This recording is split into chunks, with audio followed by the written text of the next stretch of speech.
Well, hello and welcome everybody. So good to see you, everybody who's online. Thanks for joining in. My name is Nate, if I haven't met you, and I'm glad you came to church, especially if you are what we call it being spiritually unresolved. If you're spiritually unresolved and you walked into a church this morning or you tuned in, thanks for doing that. We know that takes a lot of courage. And one of our thoughts is this: is we hope this is a safe place for you to explore a dangerous message. So it's a safe place to ask questions. We understand there's a process, but we also know it's a dangerous message that has the potential to upend your life. And so we're glad you're investigating. Hey, before we jump in, I got to tell you one of the highlights of my week. I got to be up at your camp, Camp on the Boulder, and we finished out our whole season of camps. And this is how we finished it out with missions camp. So we had about 170 missionaries, missionary trainers, people from literally all over the globe. And there were people there who they've been going by another name rather than their given name, just out of safety concerns for where they live. They live in parts of the world where it is illegal to be a follower of Jesus Christ. You guys were able, I'll just tell you a couple of the people, you guys were able to help fly in a missionary who's been translating the Bible into a language that there was no written copy of the Bible whatsoever. And they've been at this process for, I think it's about 13 or 14 years now.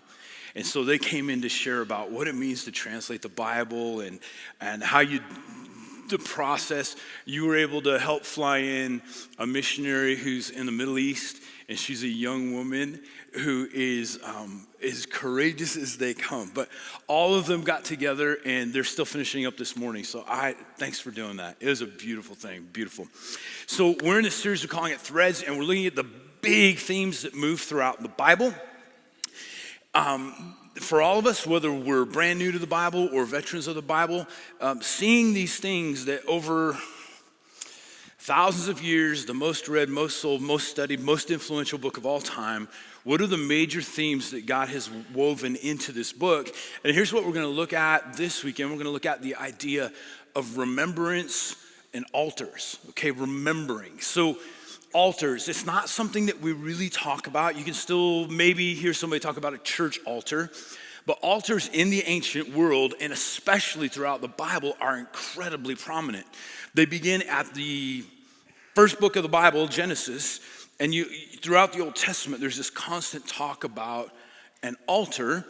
And then what we're going to do is we're going to end in Romans chapter 12 in a few minutes, where Paul is going to use altar language in this very provocative thought, inviting Roman Christians into a new way of viewing altars. Okay, so that's where we're going to go. So what altars, because we don't really have those, one thing that we do have that might help us to understand the concept of altars is in Western culture, we have memorials, which have some similarities. So a memorial, not far from where we're sitting right now, those of you who are in the room, is Mount Rushmore. Anybody been to Mount Rushmore? It's like the craziest thing in the world. Like, who had an idea to take a cliff and carve it into faces? So a few years ago, I was there and I was told, you gotta go, like at the sunset, and it's very, very patriotic. So why did we do that? Well, it's a memorial because you're looking at faces of influential people in American history. If you've been to a place like Washington, D.C., we have most of our national memorials are there. If you stood next to the Vietnam Memorial Wall, it is somber, the World War II Memorial. And what is the purpose? The purpose is there's a monument that invites us to connect with an event, a deeply significant, influential event in our history. So memorials, we get that. If you were walking through Israel, okay, you would have found, most of them have been torn down, but you would have found different places, these stacks of rocks, these altars that were built, and every one of those altars would have a story that went with it. It's part of how God communicated his truth to succeeding generations. So let's jump in, and here's what I'd like to do. I want to talk about three types of altars first, okay? Three types of altars. And we'll read a portion of scripture that'll help us grasp these concepts. So the first altar is this. is you'll find throughout the ancient scriptures altars of sacrifice. Altars of sacrifice. So sacrificial system, of course, is it's just challenging for us to understand. But an altar of sacrifice is based on this, that according to Genesis chapter 3, a schism or separation has entered into the human race in our relationship with God. And so there's now this distance between us, and it's human rebellion and sin that creates this distance. So here's what an altar of sacrifice was meant to do. It was meant to restore relationship between human beings and our Creator. Okay, so to bring us back together. So beginning in Genesis, there were these altars of sacrifice. When someone made a mistake, they lived as their own God rather than depending on God, here's what would happen. They would build an altar and give something to God. It was a sacrifice. Sometimes it was the life of an animal. It could have been the grain that you harvested, something of value. And you said this, I understand that there's now division between God and myself. And so this thing will die, this thing will burn, this thing will be given as a way of restoring relationship between God and humans. So let me read just a passage of scripture that will give us an idea about what this is all about. This is early in the development of Jewish culture, Exodus chapter 29. This is what you're to offer on the altar, there's our word, regularly each day. 2 lambs a year old. Offer one in the morning and the other at twilight. We could read literally hundreds of verses. There are prescriptions for what you've done and what needs to be sacrificed on an altar to restore your relationship with God. But even this, just think of this. For Jewish culture, let's say it's Tuesday morning and you're going about your business. And early in the morning, you lose your temper. Like, man, I'm so frustrated, and you blow up on somebody. Here's what you knew. In Jerusalem, your capital city, an animal had been sacrificed that morning to help restore your relationship with God. So it's after lunch, and you're hangry, okay? You miss lunch, you're really angry, and like something happens and you lash out. Here's what a Jewish person knew. Okay, at twilight, there's gonna be an animal that loses its life so that my relationship with God can be restored. So there's this whole process that goes on and on throughout the Old Testament. Now, the beauty is this ended with the arrival, the life, death, and resurrection of Jesus. We'll talk about that in a moment. So altars of sacrifice, where I give something valuable to try to heal up my relationship with God. So we don't do this if you have an altar where you're sacrificing animals in your backyard.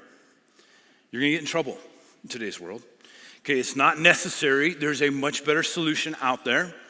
But are there similar things in our lives, like altars of sacrifice? I was thinking through this, and I thought, you know what?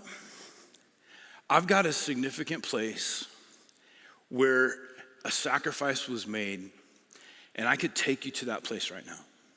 I think I was 18 years old.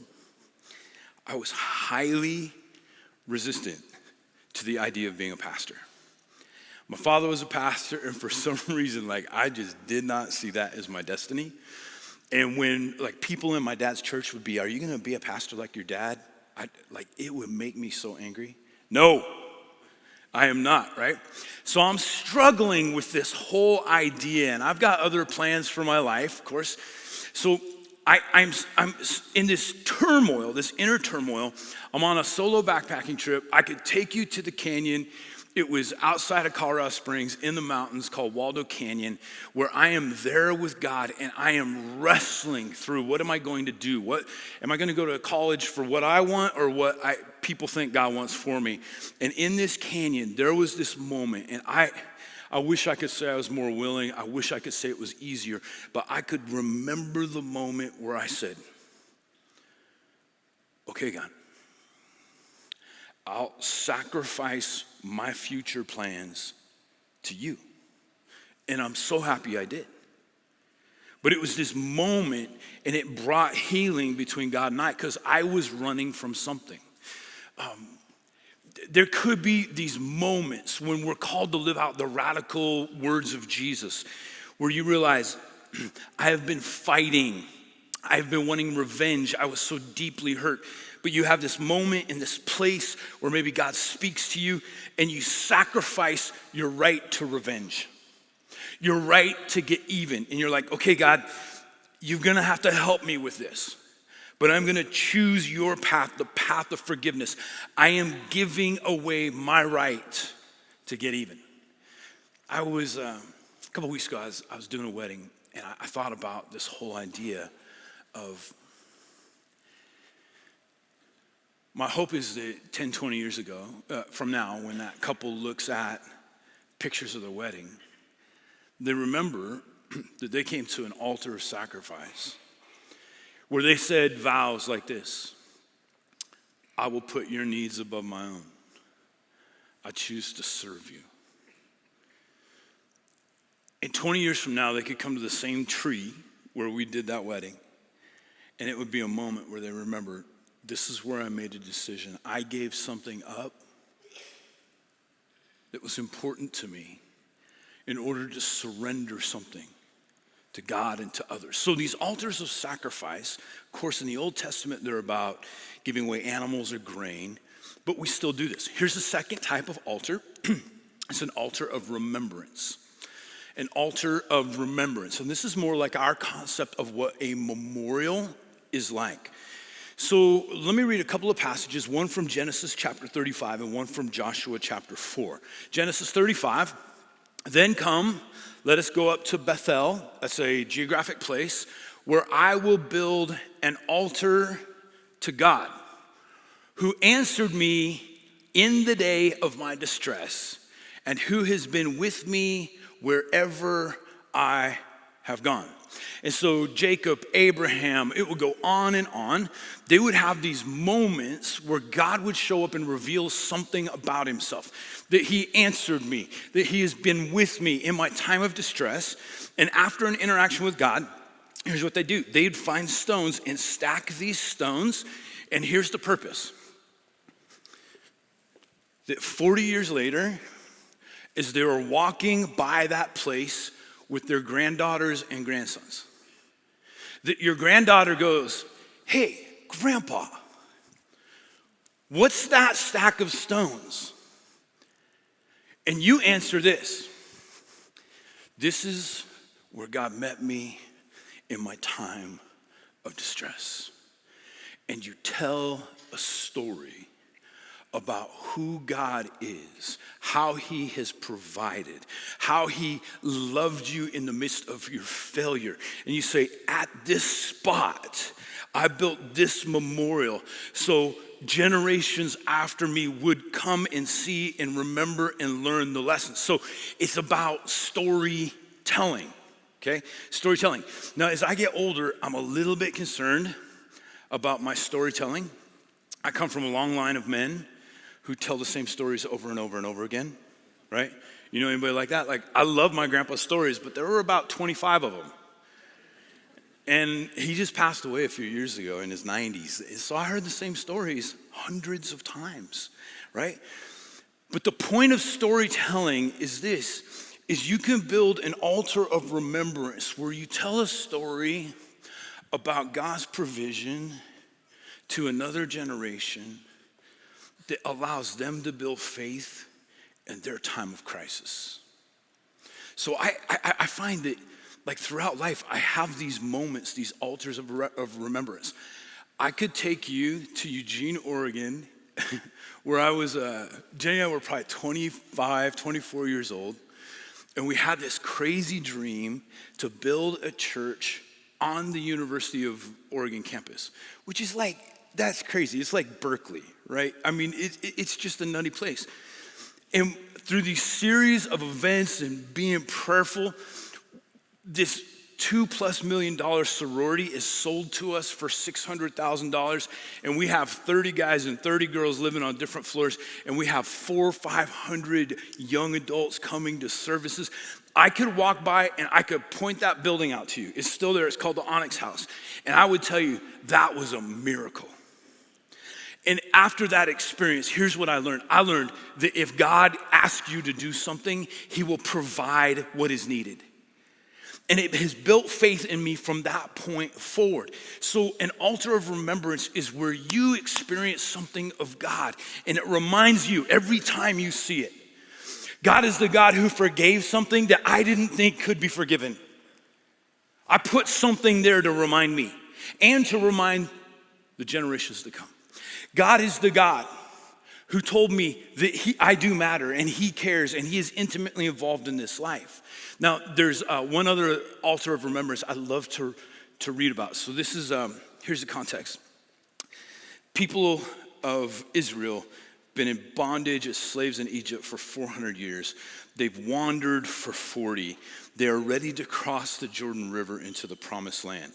Okay, so this is a 440 years of anticipation. This is a long time. And here's what God does.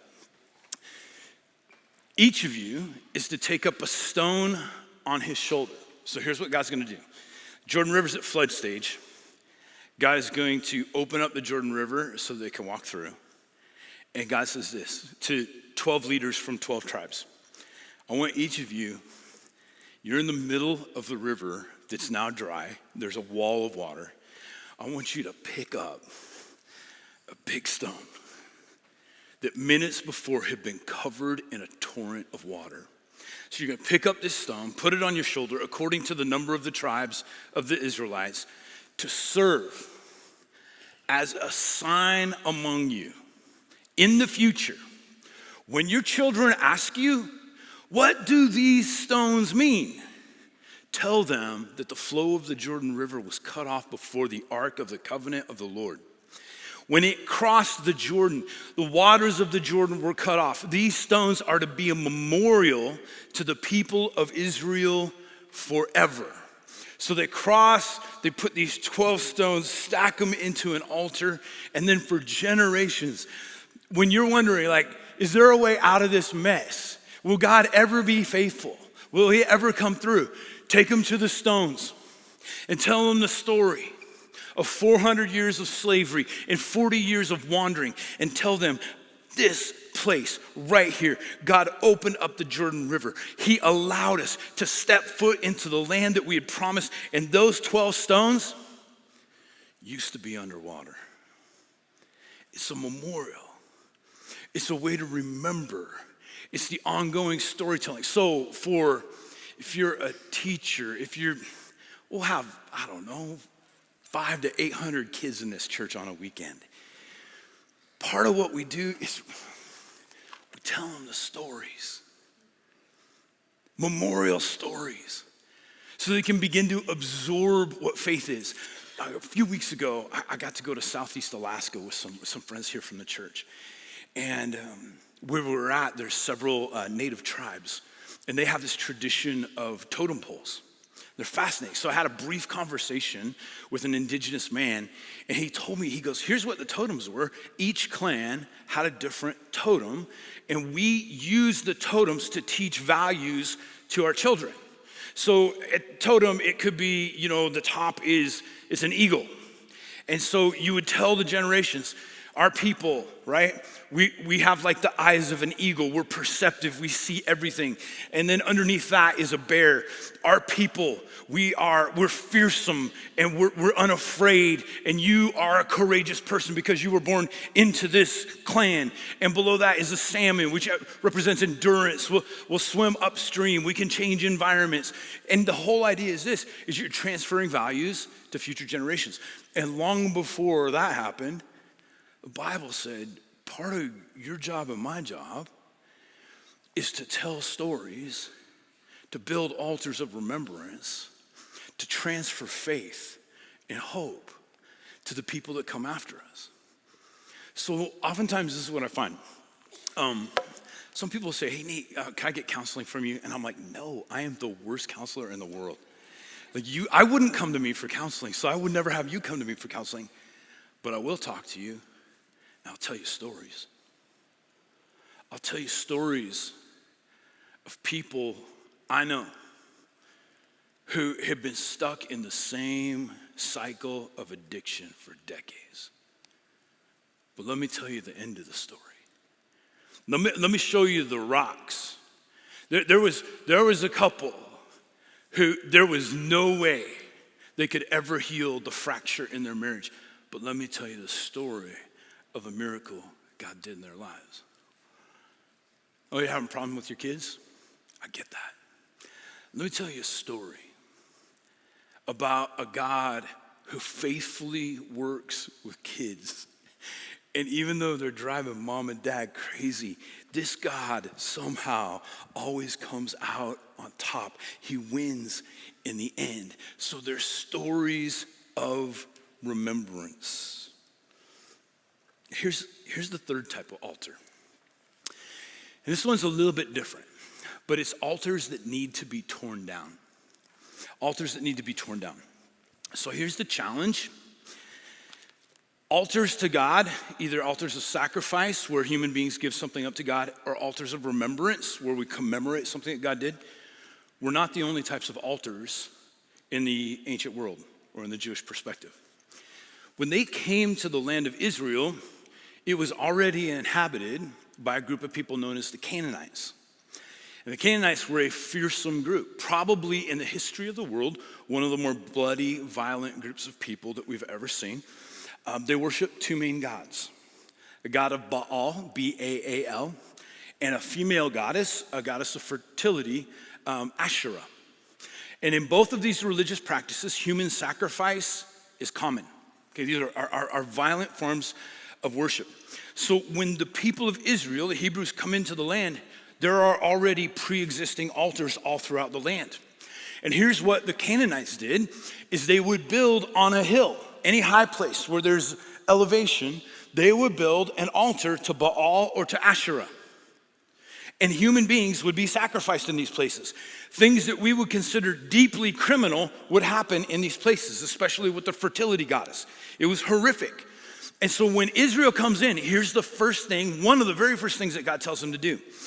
I want you to come in and I want you to destroy all of the altars that are pre-existent. I want you to tear them down. So they embark on it, but here's what happens. Not all the altars are torn down. At times, Israel was like, man, if we tear down the Canaanite altars, they're not going to be happy with us. Man, war is going to happen. And so they compromised. We'll leave that one for you. And then after compromise, here's the theological word, syncretism happened. Syncretism is taking two different systems of faith and enmeshing them. And they become hybridized.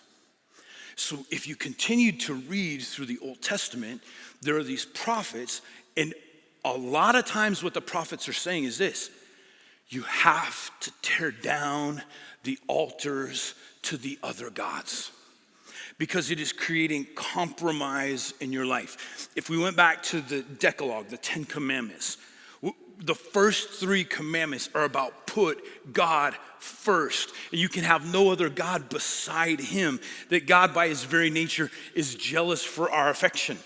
So you can't worship Baal and worship me. These are two completely different systems.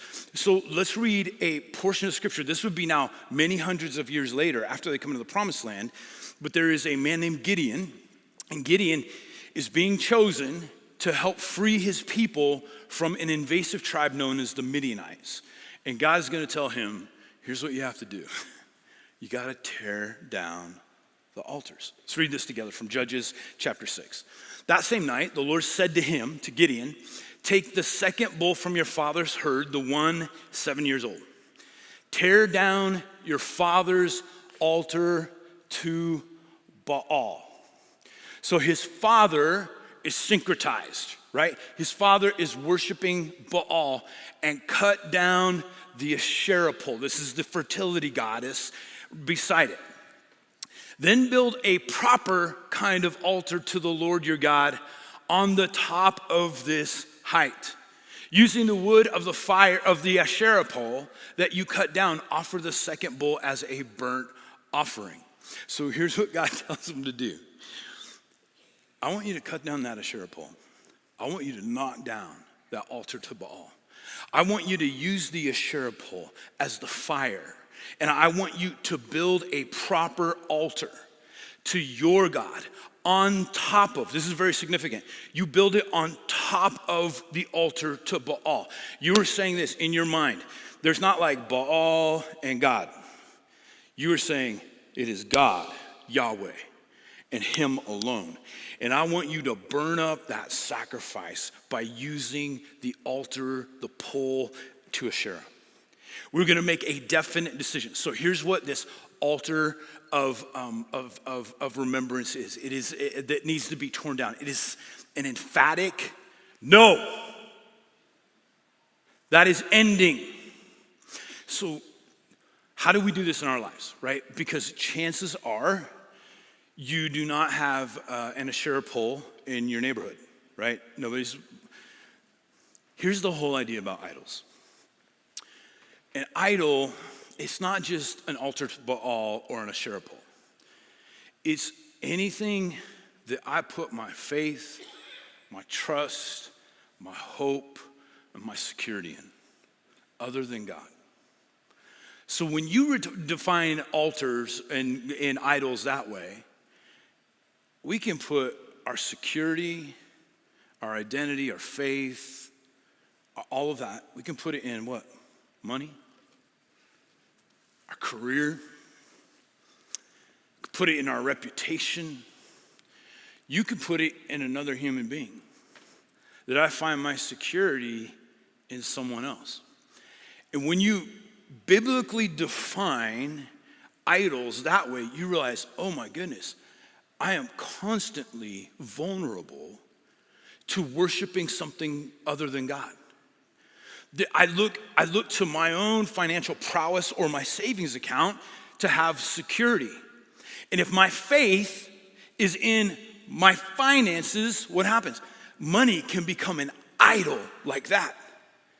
If my security isn't found in that I trust God, but it's found in this family that I've established and this reputation that I've worked so hard to establish, and that's what makes me secure, or that's what gives me identity, it could become an idol like that. You could even take like a recreation, okay?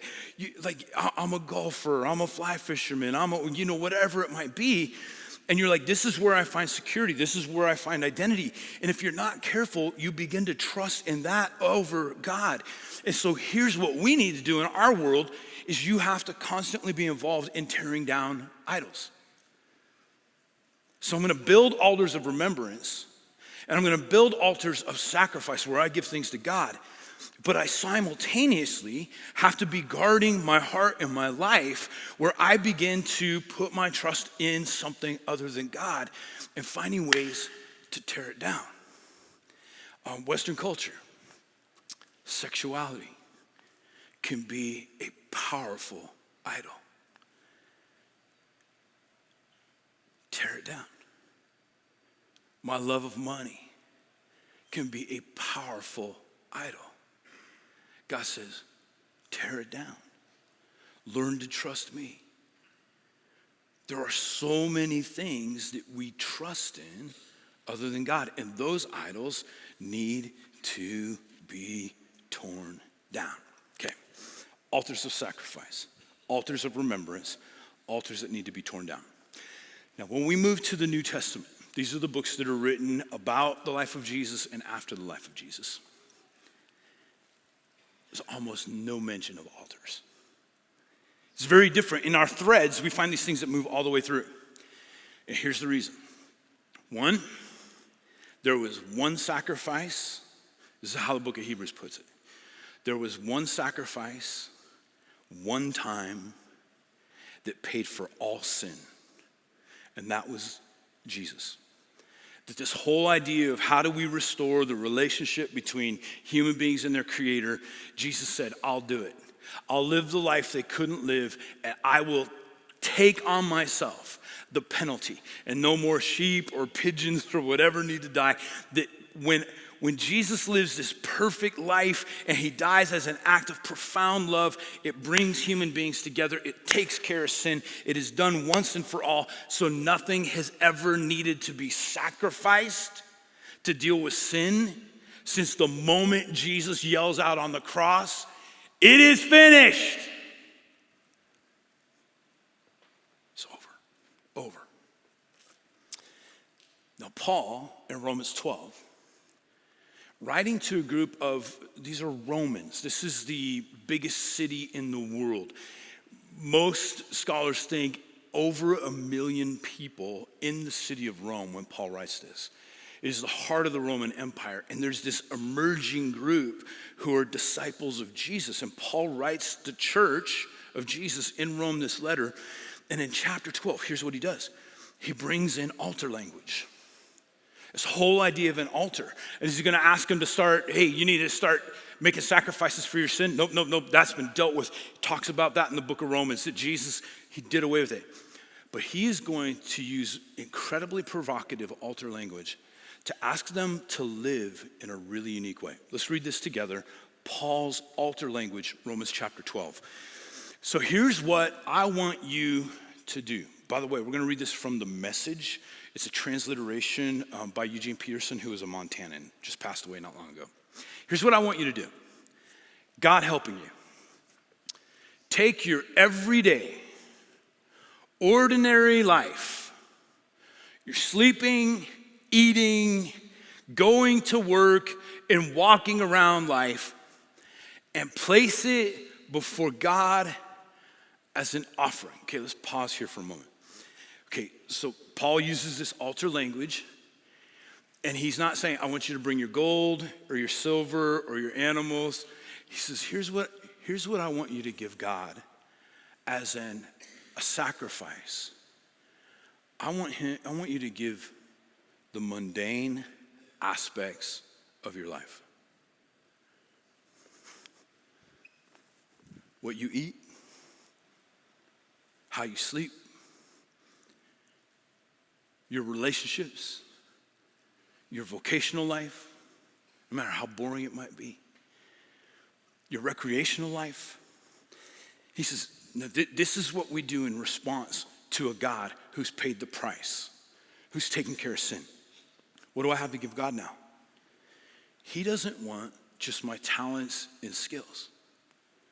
Paul says, I want to invite you to take the average parts of your life and give them to God as what was the word?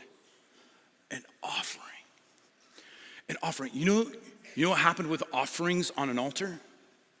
They always got burned up. You never got them back. And so Paul is inviting these Romans who are used to power structures, and they're part of the empire that leads the entire world. He says, I want you to take everything you have, the daily aspects of your life, your sleep schedule, eat schedule, recreation schedule, your vocation, all of it. And I want you to slide that to God.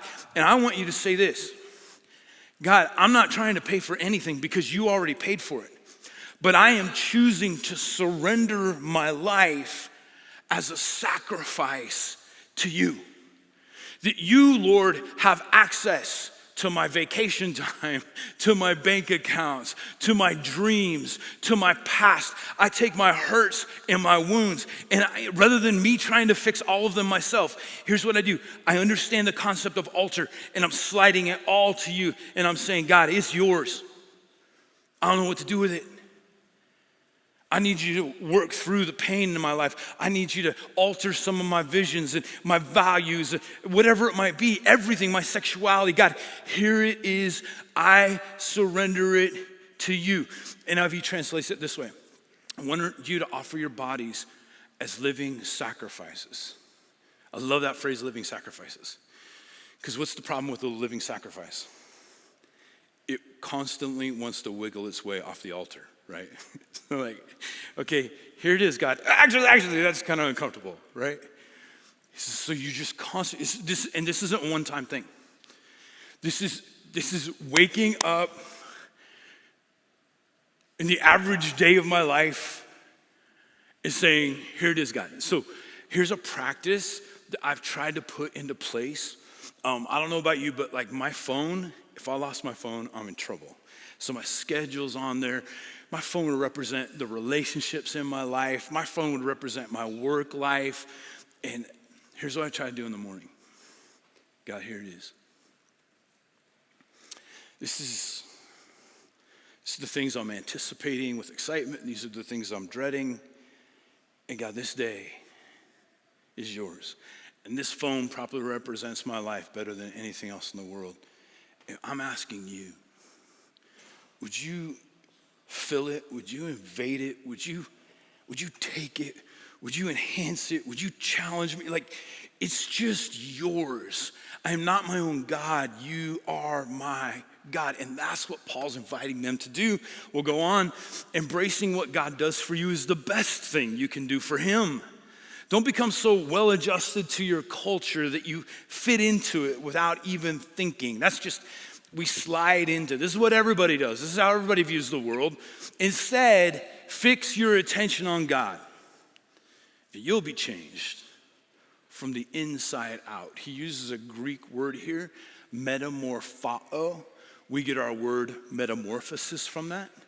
It's when a caterpillar goes through metamorphosis, they become a butterfly. That's what God will do. Readily recognize what he wants from you and quickly respond to it. That's all about obedience. Unlike the culture around you, always dragging you down to its level of immaturity, here's what God does. God brings the best out of you, develops well-formed maturity in you. And how does it start? It starts when I offer my everyday, average life. Not my hour and 10 minutes during the weekend where I go to church. Not my 30 minutes that I set aside to pray and read the Bible. But I say, God, I trust you. I trust that sin has been paid for. I don't need to pay for sin. But my response is to offer you my life. It's yours. It's an altar of sacrifice. It's an altar of memorial, of remembering. And I'll tear down whatever altars I establish in my life that compete with you.